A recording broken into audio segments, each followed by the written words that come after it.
A iniciar entonces, vamos a hablar ya los últimos años del rey David, los últimos momentos del rey David. Así que quedamos la vez pasada de que habíamos tenido la revuelta de Absalón, su hijo amado que fue asesinado por uno de sus hombres de confianza, y fueron momentos tristes para el rey David. Sin embargo, él, después de esta amarga experiencia y de otras sublevaciones que se dan en este periodo cuando él regresa a Israel, la vida no fue tan color de rosa, siempre había alguien que quería quitarle su trono, y en parte esa es la profecía que había habido sobre su vida por lo que él había hecho. Así que pues no es de extrañarnos, sin embargo vamos a mirar cómo transcurre sus últimos días, y él ya tiene conocimiento de parte de Dios que no va a permitir que él construya el templo, pero sí puede participar en todos los preparativos para que su hijo después construyera el templo. Y eso es lo que vamos hoy a empezar a ver, que fueron los últimos hechos que ocurrieron en la vida del rey David. Entonces, Primera de Crónicas 22:3 nos dice: David proporcionó grandes cantidades de hierro para los clavos que se necesitaría para las puertas de las entradas y los herrajes, y dio tanto bronce que no se podía pesar. Y aquí nos empieza el Señor a mostrarnos unas ciertas cifras para que podamos comprender un poco el tamaño de la obra majestuosa que quería hacer David para el Señor. Y vemos de alguna manera el corazón de David, lo que él tenía planeado. Dice Primera de Crónicas 28:12 al 19, también dice: David también le dio a Salomón todos los planos de lo que tenía en mente para los atrios del templo del Señor, para las habitaciones exteriores, para los tesoros, para los cuartos, para las ofrendas dedicadas al Señor. Cada detalle de este plan, le dijo David a Salomón, lo recibí por escrito de la mano del Señor. Este es un hecho muy significativo, muy curioso también aquí, que vemos cómo el Señor dio a David para que le hiciera su casa. Él proporcionó los planos y él se los trasladó a su hijo Salomón, con todos los detalles minuciosos que Dios da habitualmente cuando da una instrucción para que se hiciera su santo templo. Primera de Crónicas 22:14 al 15 nos dice: he trabajado mucho para proveer los materiales para construir el templo del Señor. Hay 3.400.000 kilos de oro, 34 millones de kilos de plata y tanto hierro y bronce que es imposible pesarlos. También he reunido madera y piedras para las paredes, aunque tal vez necesites agregar más. Cuentas con un buen número de hábiles carpinteros, canteros y artesanos de toda clase. Y esto nos permite ver la cantidad de oro que utilizó David para construir el templo, la plata, cada uno de los metales que había, hasta el punto que no se llegaban a contar los demás. Y sin embargo decía, puede ser que falten cosas, piedras preciosas o cosas que él quería poner en el templo del Señor. Y a eso se dedicó los últimos años de la vida, a todo lo que él podía trabajar en busca de toda la materia prima para el templo de Dios. Primera de Crónicas 29:2, después nos dice: usando cada recurso a mi alcance, he reunido todo lo que pude para construir el templo de mi Dios. Así que hay suficiente oro, plata, bronce, hierro y madera, al igual que grandes cantidades de onis y otras joyas costosas, y todo tipo de piedras finas y mármol.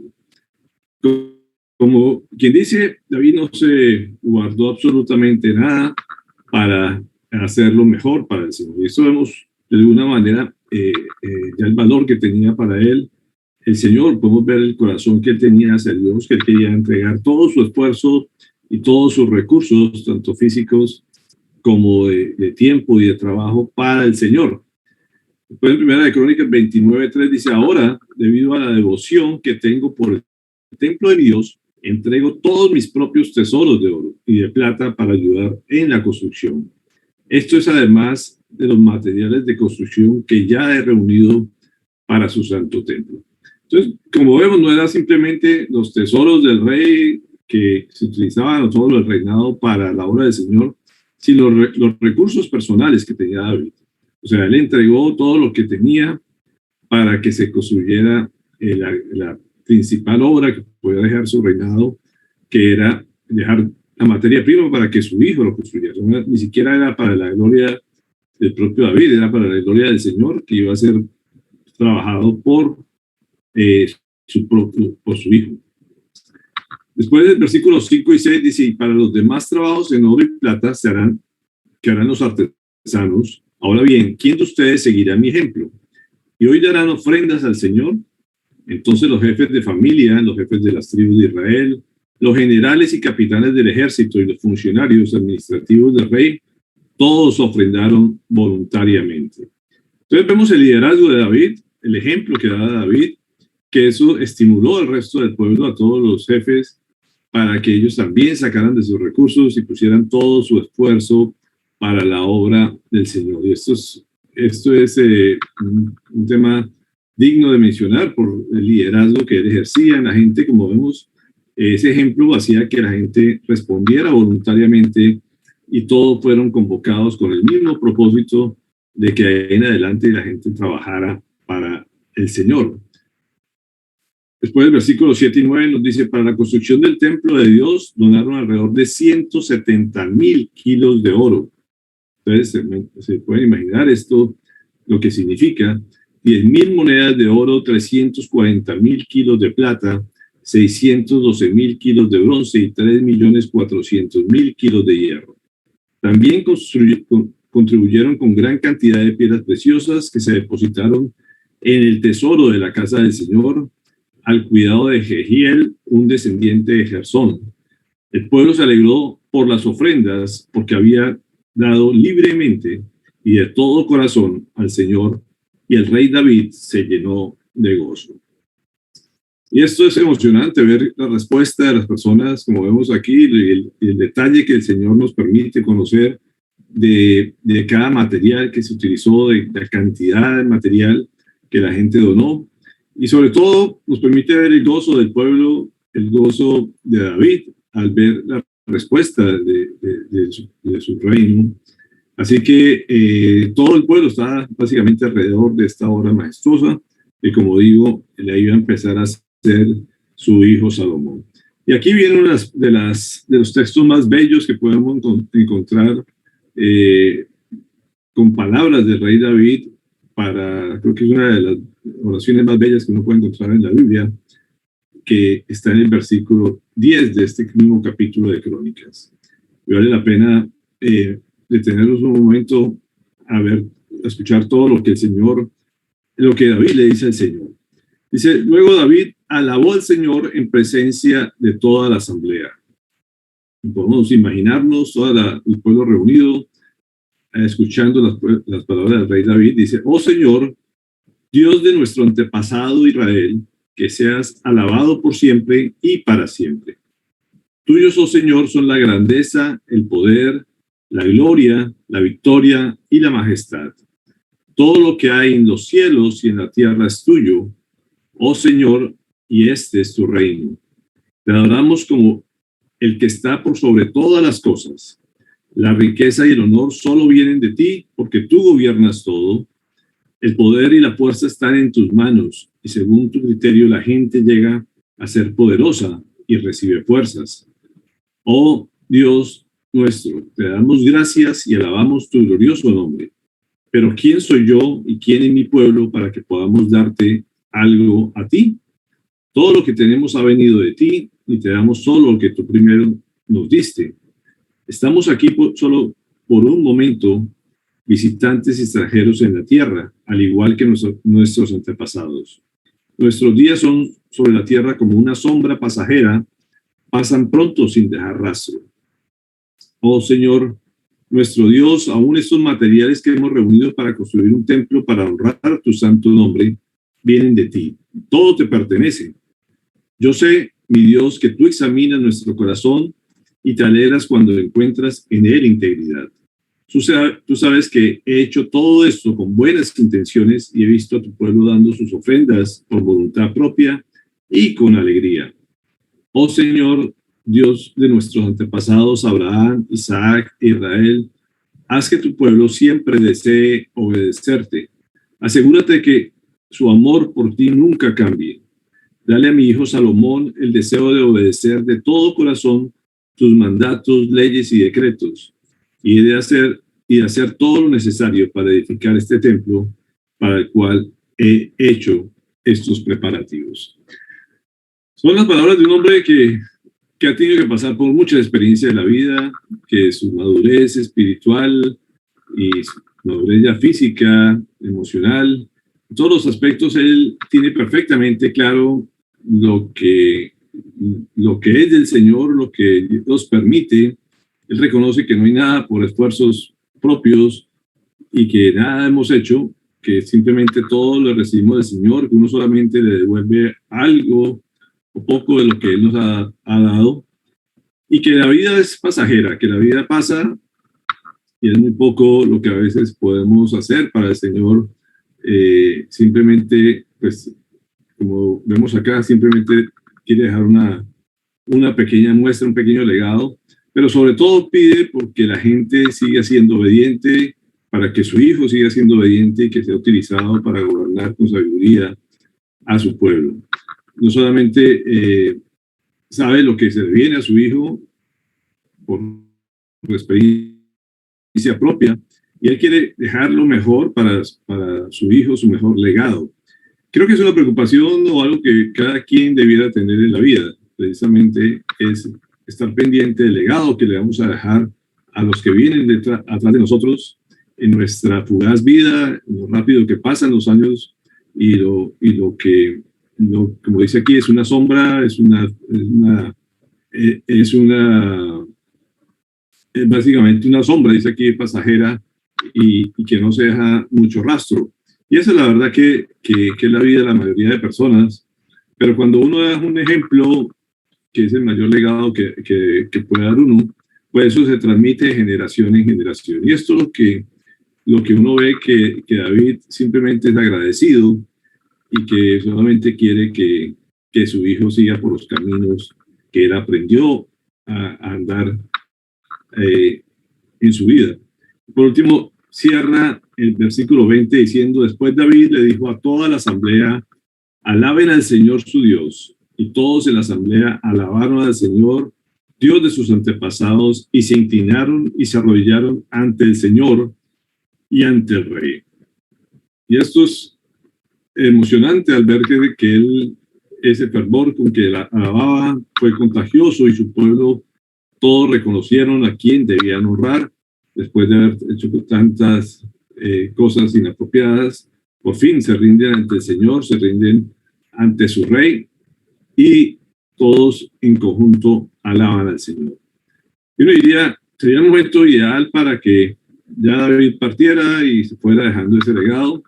Sin embargo, también hasta el último momento no se dejan de cometer errores, imprudencias y pecados. Y esto es lo que continúa el rey David, y se le ocurre hacer un censo, algo que el Señor no había autorizado anteriormente. Simplemente los censos se hacían por orden del Señor, y la vez pasada se había realizado esto para entrar a la tierra prometida, y el Señor lo había simplemente autorizado para hacer, para que viera cuánta gente había salido de Egipto y cuánta gente entraba a la tierra prometida, y viera cómo se habían multiplicado y habían prosperado en el desierto. Sin embargo, aquí, por iniciativa propia, se le ocurre hacer un censo a David. Dice: por lo tanto, el Señor mandó una plaga sobre Israel esa mañana, que duró 3 días. Un total de 70,000 personas murieron en toda la nación, desde Dan en el norte hasta Beerseba en el sur. Y otra decisión equivocada de David, que vemos las consecuencias de esto. 70,000 personas mueren por una decisión o un mal paso de David. Y es terrible esta consecuencia de esos Pero ¿por qué sucede esto? O sea, ¿por qué permite Dios que pasara esto en ese momento glorioso? Y cuando uno cree que ya todo está preparado, todo está listo para iniciar la obra del Señor, pues pierde 70,000 hombres después de que han estado alabando todos el pueblo. Pero en 2 Samuel 24:1 nos explica el Señor por qué. Dice, una vez más, el enojo del Señor ardió contra Israel y provocó que David les hiciera daño al levantar un censo. Ve y cuenta a las personas de Israel y Judá, les dijo el Señor. Entonces, como vemos, el Señor se enoja, por lo que estaba sucediendo, lo que había sucedido contra Israel, todas estas rebeliones, por los pecados que habían cometido, y permite que se haga el censo de todos modos, a pesar de las consecuencias que esto iba a traer. Pero sobre todo tenemos que tener claro que cuando el Señor permite algo, es por dar una lección o simplemente una reprimenda por las acciones que había tomado el pueblo de Israel. Y también permite que Satanás actúe sobre la vida de las personas cuando ellas se han llenado de orgullo, porque el censo de alguna manera era decir, ¿con qué cuento? Porque es un censo básicamente militar. El decir, oiga, tengo un ejército de 1.300.000 personas, como en este caso casi sucedía, más de 1 millón de personas en el ejército, era decir, tengo este poder, tengo control, he logrado este gran ejército para enfrentar al enemigo. Si él sabía que si contaba con el Señor, no importara cuántas personas tendría, de todos modos estaba asegurada la victoria, estaba poniendo toda su confianza en el Señor. Pero de alguna manera, el hacer un censo, pensar hacer un censo de su ejército, era básicamente es con qué cuento y con qué he logrado hacer para combatir a cualquier enemigo. Y esto demuestra que está otra vez apareciendo orgullo dentro de la vida de David. Así que vemos que en 1 Crónicas 21:1 dice, Satanás se levantó contra Israel y provocó que David hiciera un censo del pueblo de Israel. Entonces, en este caso vemos a Satanás, que Dios le permite que le provocara esto a David y que hiciera este censo. Sin embargo, Joab, profeta del Señor, se da cuenta del gran error de David, trata de persuadirlo para que no lo haga, y dice Joab le respondió, que el Señor su Dios multiplique 100 veces las tropas de su majestad y le permita llegar a verlo con sus propios ojos. Pero, ¿qué lleva a su majestad a hacer tal cosa? Básicamente lo confrontó y le trató de decir, oye, ¿para qué quieres hacer esto? Yo pido que el Señor te multiplique todo el ejército que quieras, pero analiza bien, o sea, ¿por qué haces esto si el Señor no lo ha mandado, no? Lo cierto fue que él siguió con ese empeño y puso a Joab a cortar a toda la gente de su ejército por toda la región de Israel. Y dice que al cabo de 9 meses, al cabo de 9 meses y 20 días, y después de haber recorrido todo el país, regresaron a Jerusalén. Joab le entregó al rey los resultados del censo militar en Israel. En Israel había 800,000 hombres que podían servir en el ejército y en Judá 500,000.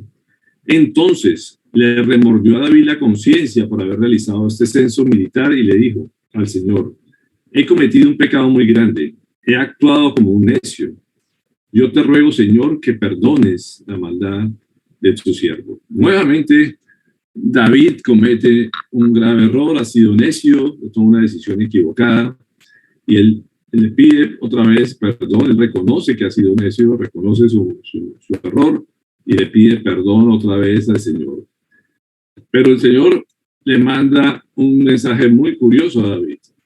Le dice al profeta, ve a decirle a David, así dice el Señor, te doy a escoger entre estos 3 castigos. Dime cuál de ellos quieres que te imponga. Entonces Gad, que era el profeta, fue a ver a David y le preguntó, ¿qué prefieres? ¿Qué prefieres? ¿Que vengan 3 años de hambre en el país o que tus enemigos te persigan durante 3 meses y tengas que huir de ellos o que el país sufra 3 días de peste? Piénsalo bien y dime qué debo responderle al que me ha enviado. Y es creo que la única parte donde yo he visto que le da a escoger un castigo el Señor a un ser humano. Y esto lo hace con David.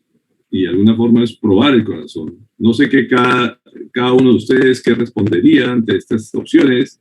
Si prefieren el hambre para todo el país en 3 años, o tener una persecución de los enemigos, o que sufran precisamente 3 días de peste.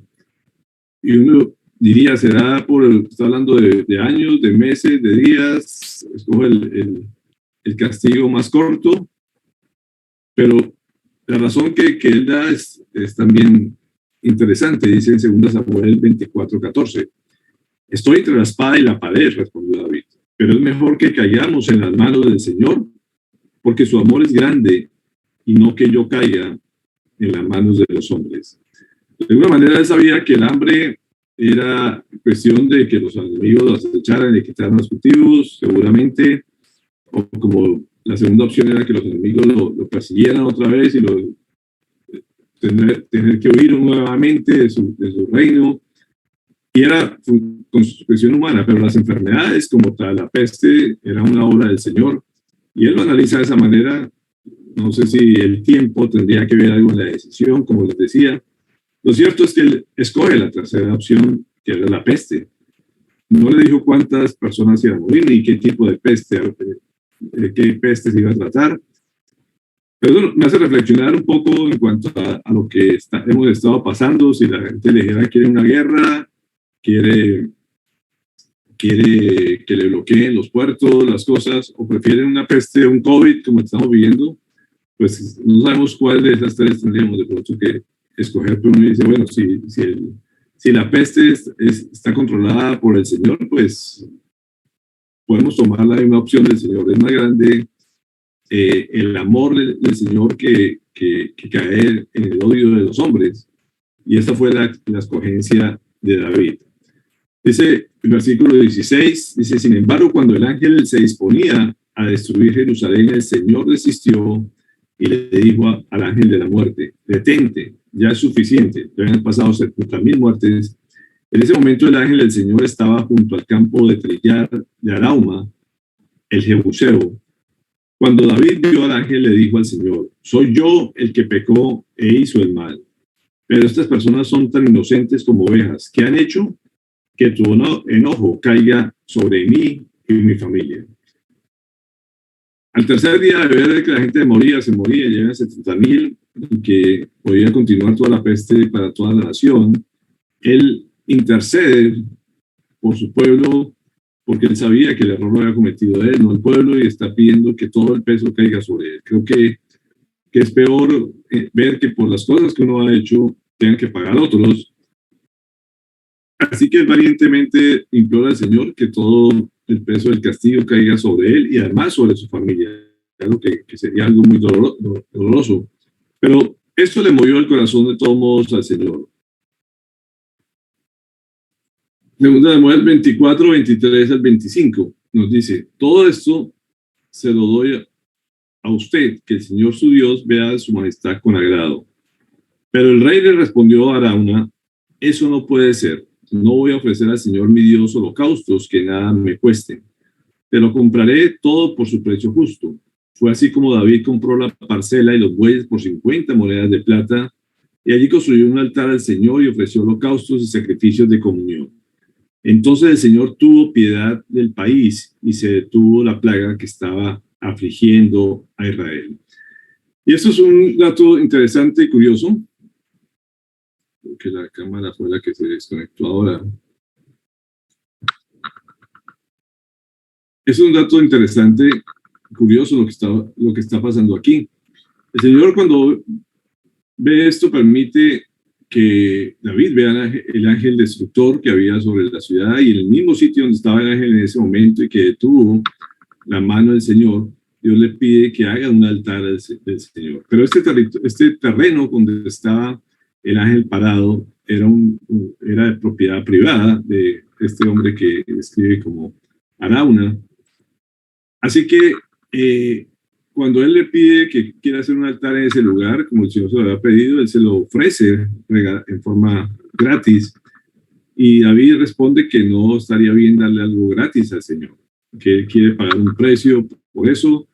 Y este lugar era el mismo lugar donde Abraham iba a sacrificar a su hijo Isaac, donde sería instalado también el templo del Señor y donde se supone que también estaba entregando la vida de Jesucristo por la humanidad.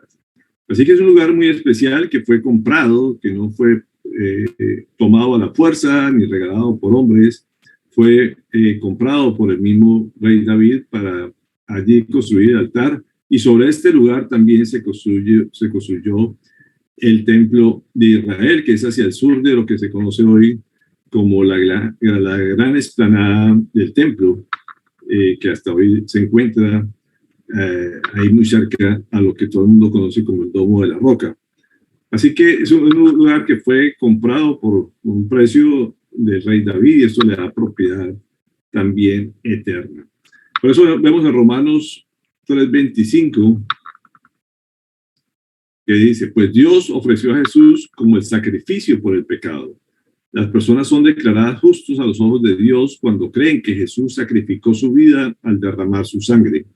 Ese sacrificio muestra que Dios actuó con justicia cuando se contuvo y no castigó a los que pecaron en el pasado. Y aquí vemos la gracia del Señor mostrada a través de esta experiencia del rey David. El Dios siempre perdona cuando la gente se arrepiente, cuando reconoce sus faltas, y es lo mismo que se repite a través de toda la humanidad, con el perdón o con el sacrificio que Jesucristo hizo en la cruz para salvarnos a nosotros de nuestros pecados. Así que es un lugar muy especial que el Señor preparó, que permitió que se hiciera ese altar, y en el mismo lugar donde Jesús también entregó la vida por nosotros. Sin embargo, después de esto aparecen más problemas, y no hasta el último día casi de la vida de David continúan las pruebas. Fue una constante en la vida de él, y hay una nueva insurrección de parte de uno de sus hijos, que es el cuarto hijo de Betsabé, Adonías. Primera de Reyes 1:1 nos habla sobre esto. El rey David era ya tan anciano y tan entregado en años que por más que lo abrigaban no conseguía entrar en calor. Y es muy triste ver a un hombre que tuvo tanto poder, tantas obras que hizo, y ya anciano lo vemos que se muere de frío, que no hay forma de calentarlo, no, sus energías de su cuerpo no permiten que logre mantener el calor.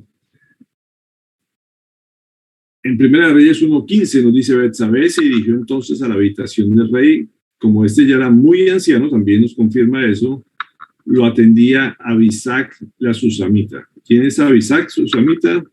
Nos dice Primera Reyes 1:3-4. Dice que así que fueron por todo Israel en busca de una muchacha hermosa, y encontraron a una sunamita llamada Abisac y se la llevaron al rey. La muchacha era realmente muy hermosa y se dedicó a cuidar y a servir al rey, aunque el rey nunca tuvo relaciones sexuales con ella. Vemos que a medida de las personas que estaban alrededor del rey David pensaron que sería buena idea que una muchacha joven le diera otra vez el vigor al rey David y que estuviera con ello, como muchas veces sucede en nuestra vida, que la gente cree que porque una persona anciana está con una joven va a tener su juventud. Y esto es completamente errado, y David entendió perfectamente esto, permitió que esta joven lo cuidara, pero no era con fines sexuales, como aclara la palabra.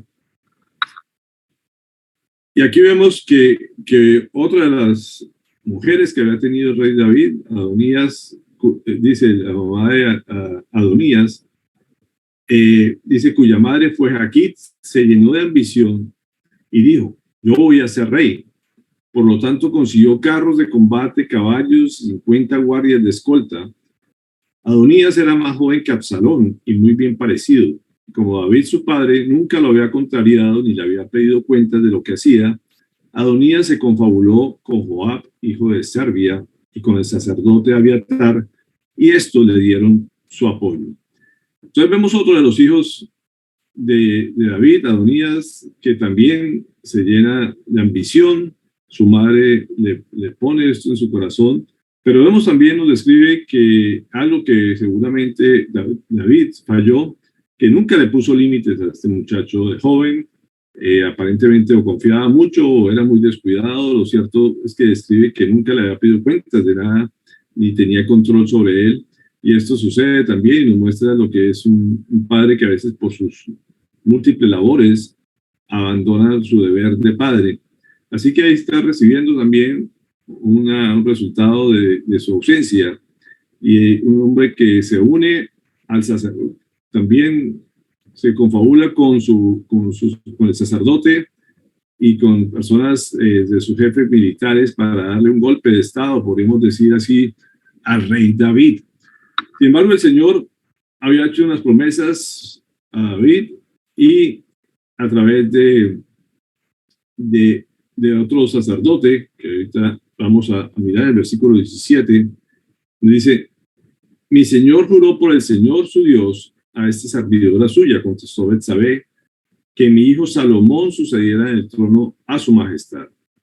Pero ahora resulta que Adonías se ha proclamado rey a espaldas de su majestad. Le ha sacrificado una gran cantidad de toros, terneros engordados y ovejas, y ha invitado a todos los hijos del rey, al sacerdote Abiatar y a Joab, general del ejército. Sin embargo, no invitó a Salomón, que es un fiel servidor de su majestad.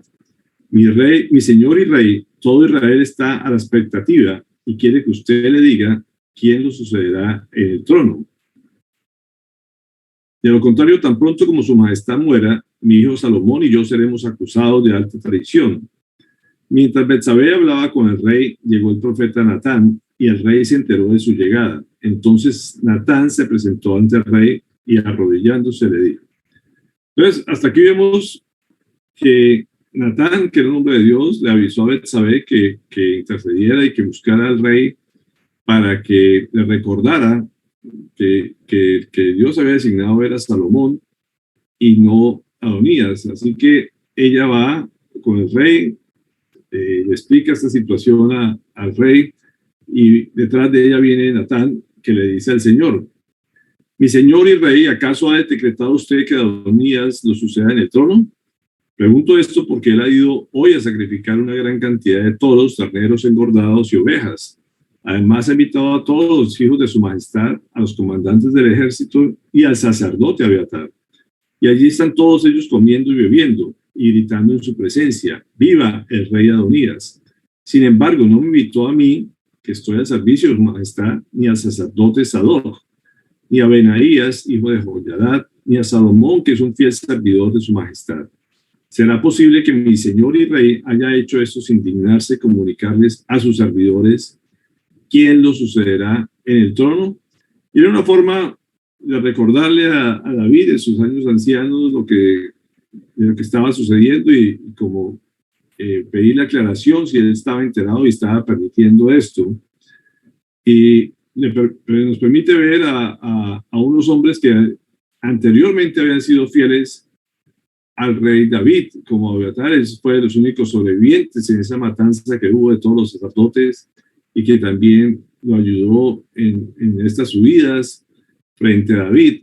Pero en este momento, cuando ya lo ven anciano y ven al otro joven y se dejan llevar también por la apariencia física, se voltean de bando, se venden hacia otro bando y empiezan a servirle al que estaba sublevando. Y así sucede políticamente en muchas situaciones, como la vemos hoy en día, que la gente cambia de partidos y de bando rápidamente a medida que ven a alguien con más capacidad de poder. Sin embargo, se olvidan de las palabras del Señor, de lo que Dios había estipulado y a quién respaldaba. Por eso, en Primera de Crónicas 22:9 dice: pero tendrás un hijo que será un hombre pacífico. Le había prometido Dios son las palabras del Señor. Dice: yo haré que los países vecinos que sean sus enemigos lo dejen en paz. Por eso se llamará Salomón. Durante su reinado yo le daré a Israel paz y tranquilidad. Y como ven aquí en el cuadro, Salomón no era que tuviera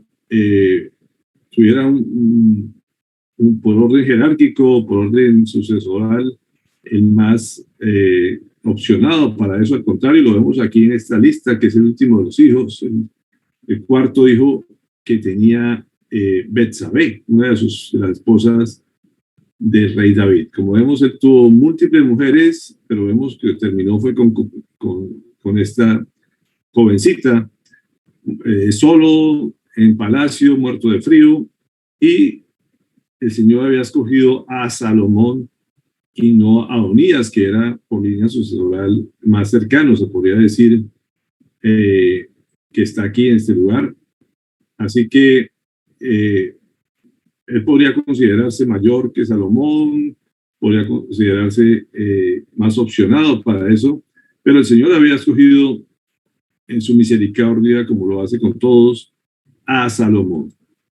Primera de Reyes 1:30 dice: te aseguro que hoy cumpliré lo que te juré por el Señor, el Dios de Israel. Yo prometí que tu hijo Salomón me sucederá en el trono y reinará en mi lugar. Así que es Salomón al quien nombran de rey. Esto hace que Adonai busque a Salomón a pedirle perdón cuando se entera de esto, porque sabía que eso representaba la vida. Él le dijo que lo iba a proteger. Sin embargo, después comete otro tipo de traición a Adonai. Los sacerdotes les pasó lo mismo. A pesar de que el rey guardaba un aprecio por todos los servicios prestados a ellos, pidió que les fuera preservada la vida. Sin embargo, ellos trataron también de hacer su voluntad y después terminan siendo sacrificados o degollados por los mismos hombres de Salomón. Así que vemos que el que actúa mal definitivamente termina mal si no se arrepiente y no se cambia de corazón y se humilla ante Dios y ante el rey. Así que el designio de ellos fue malo, y Dios respalda a David y a Salomón por lo que habían sido escogidos a través de su gracia. Aquí vemos las últimas palabras del rey David. Son palabras muy memorables y que nos sirven de muchas lecciones. Creo que lo que guarda para el final, como digo, es la mejor porción de todas, la más nutritiva, y es lo que él hace para su hijo Salomón. Dice en 1 Reyes 2:1-4, dice: David ya estaba próximo a morir, así que le dijo estas instrucciones a su hijo Salomón. Según el destino que a todos nos espera, pronto partiré de este mundo. Cobra ánimo y pórtate como hombre. Cumple los mandatos del Señor tu Dios, sigue sus sendas y obedece sus decretos, mandamientos, leyes y preceptos, los cuales están escritos en la ley de Moisés. Así prosperarás en todo lo que hagas y por donde quiera que vayas, y el Señor cumplirá esta promesa que me hizo. Si tus descendientes cuidan su conducta y me son fieles con toda el alma y de todo corazón, nunca faltará un sucesor en el trono de Israel. Son palabras muy hermosas que un padre debiera dar siempre a su hijo. Es algo muy inspirador que el Señor le permitió compartir con Salomón. Esta es una bendición que le dio a Salomón en la relación que iba a tener él con Dios, que es lo principal. Después de esto le da unas instrucciones que tengan que ver con su prójimo, con las personas que le rodeaban. Así que esto es algo que es muy significativo en lo que el Señor hace con él. En estos versículos 5 y 9, rápidamente, porque el tiempo no nos va a dar mucho, es encargarle a las personas que estaban alrededor, como les decía, a los comandantes, a los sacerdotes. Dice: ahora bien, tú mismo sabes que Joab, hijo de Sarvia, derramó sangre en tiempo de paz como si estuviera en guerra, y mató a Abner, hijo de Ner, y a Amasá, hijo de Jeter, los dos comandantes de los ejércitos israelitas, manchándose así de sangre las manos. Por tanto, usa la cabeza y no lo dejes llegar a viejo y morir en paz. En cambio, sé bondadoso con los hijos de Barzillai, de Galad, y permíteles comer en tu mesa, pues ellos me ampararon cuando huía de tu hermano Absalón. También encárgate de Simi, hijo de Gera, ese benjaminita de Banjurín, que me lanzó terribles maldiciones cuando me dirigía a Mahanayim. Es cierto que cuando fue al Jordán a recibirme, le juré por el Señor que no le condenaría a muerte. Sin embargo, no tienes ya por qué perdonarle la vida. Tú eres inteligente y sabrás qué hacer con él. Aunque ya está viejo, hazlo sufrir una muerte sangrienta. Entonces, como vemos, aquí empieza a dar instrucciones en cuanto a las personas que saben que son fieles, a las personas que son traicioneras, las últimas recomendaciones que tienen que ver con el prójimo. Pero como vemos, la primera instrucción fue la relación que iba a tener Salomón con el Señor. Y después si viene la relación horizontal con el prójimo, y esto es lo que hace David con Salomón. Y le da también estas palabras en el versículo 14, dice, si andas por mis sendas y obedeces mis decretos y mandamientos, como lo hizo tu padre David, te daré una larga vida. Estas son palabras del Señor ya a Salomón, pero vemos el reconocimiento de Dios para David. Como dice, el comparativo siempre lo hace con David y lo declara como un hombre que obedeció los decretos y que anduvo por las sendas y los caminos del Señor. Esta es la descripción que lo da y que iba a tener una bendición que era tener larga vida. Y le dice en otro pasaje, en el versículo 9:4, dice, en cuanto a ti, si me sigues con rectitud, con integridad y rectitud de corazón, como lo hizo tu padre David, y me obedeces en todo lo que yo te ordené y cumples mis decretos y leyes, yo afirmaré para siempre tu trono en el reino de Israel, como le prometí a tu padre David, cuando le dije, nunca te faltará un descendiente en el trono de Israel. Y aquí nuevamente el Señor lo compara o hace referencia a David como un hombre íntegro y recto de corazón. Y esta es la imagen que Dios tenía de David. Y el versículo 15:5 dice, pues David había hecho lo que era agradable a los ojos del Señor y obedeció los mandatos del Señor durante toda su vida, menos en el asunto de Urías elitita. Así que siempre recordaba a David que era un hombre obediente, que se había equivocado grandemente por haber matado o hacer matar a este hombre Urías. Y en Hechos, en el Nuevo Testamento también se hace referencia a él. Dice, tras destituir a Saúl, les puso por rey a David, quien le dio este testimonio. He encontrado en David, hijo de Isaí, un hombre conforme a mi corazón, y él realizará todo lo que yo quiero. Entonces, como vemos, aquí se hacen 4 referencias al rey David. Ese fue el legado del rey David, lo que quedó para la historia, con un hombre íntegro, obediente, que seguía las sendas del Señor. Era un hombre que era transparente, porque al final y al cabo siempre, a pesar de que no fue un hombre perfecto, reconocía sus defectos, se arrepentía, clamaba al Señor. Y eso es lo que el Señor busca. No busca hombres perfectos, sino que sean conformados, que sean hechos de acuerdo al corazón del Señor. Y eso es lo importante que debemos aprender de toda esta vida del rey David, que a pesar de los errores que cometamos, tenemos que saber que dependemos del Señor, de su misericordia y de su gracia, y que siempre tenemos que buscar es arrepentirnos, y el resto se lo dejamos al Señor, a esperar lo que Él decida. Por eso tenemos que recordar siempre lo que dice Mateo 3:8, que lo decía el Señor a todo el pueblo, dice, produzcan frutos que demuestren arrepentimiento. El arrepentimiento es lo fundamental, y es, creo que, el gran legado que nos da el rey David, el hombre que se arrepentía de sus pecados, que reconocía eso, y que hasta el final siempre fue obediente y fiel a lo que le había prometido al Señor. Por eso el mismo escribe en el Salmo 32, dice, dichoso aquel a quien se le perdonan sus transgresiones y a quien se le borran sus pecados. Dichoso aquel a quien el Señor no toma en cuenta su maldad y en cuyo espíritu no hay engaño. Y esta es la vida del rey David. Y debemos ser cada uno dichosos, felices, saber que el Señor perdona, que el Señor es un Dios perdonador y que borra los pecados de las personas. Como vemos, no es un hombre perfecto, pero sí es un hombre que sabe arrepentirse y sabe cambiar el rumbo de su destino por la sinceridad de corazón. Por eso el Proverbio 28:13 dice Salomón: quien encubre sus pecados jamás prospera, quien lo confiesa y lo deja halla perdón. Así que esto es algo que tenemos que aprender todos, que no se pueden encubrir, como decía, es algo que el pecado nos va agotando, es una carga muy pesada de llevar, que va debilitando los huesos, nos va debilitando físicamente.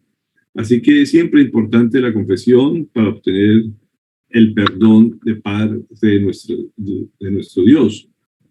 Como lo dice en Hebreos 10:17. Después añade: y nunca más me acordaré de sus pecados y maldades. Y cuando estos han sido perdonados, ya no hace falta otro sacrificio por el pecado. Como vemos, el último sacrificio que Dios permite que se haga, ya no hay que hacer altares, ya no hay que matar todos estos ganados.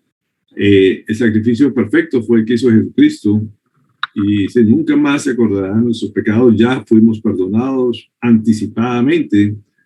Simplemente el Señor nos pide es que lo reconozcamos y que siempre recordemos que ya ese precio de nuestros pecados fue pagado con la sangre de Cristo. Por eso en 1 de Pedro 4:1-6, que tiene que ver mucho con lo que ayer compartía con los muertos vivientes, dice: por tanto, ya que Cristo sufrió en el cuerpo, asuman también ustedes la misma actitud, porque él ha sufrido en cuerpo, porque el que ha sufrido en el cuerpo ha roto con el pecado, para vivir el resto de su vida terrenal no satisfaciendo sus pasiones humanas, sino cumpliendo la voluntad de Dios. Pues ya basta con el tiempo que han desperdiciado haciendo lo que agrada a los incrédulos, o sea, al mundo, como hablábamos ayer, entregados al desenfreno, a las pasiones, a las borracheras, a las orgías, a las parrandas y a las idolatrías abominables. A ellos les parece extraño que ustedes ya no corren con ellos en ese mismo desbordamiento de inmoralidad, y por eso los insultan. Pero ellos tendrán que rendirle cuentas a aquel que está preparado para juzgar a los vivos y a los muertos. Por eso también se les predicó el evangelio aún a los muertos, para que, a pesar de haber sido juzgados según criterios humanos, en lo que atañe al cuerpo, vivan conforme a Dios en lo que atañe al espíritu.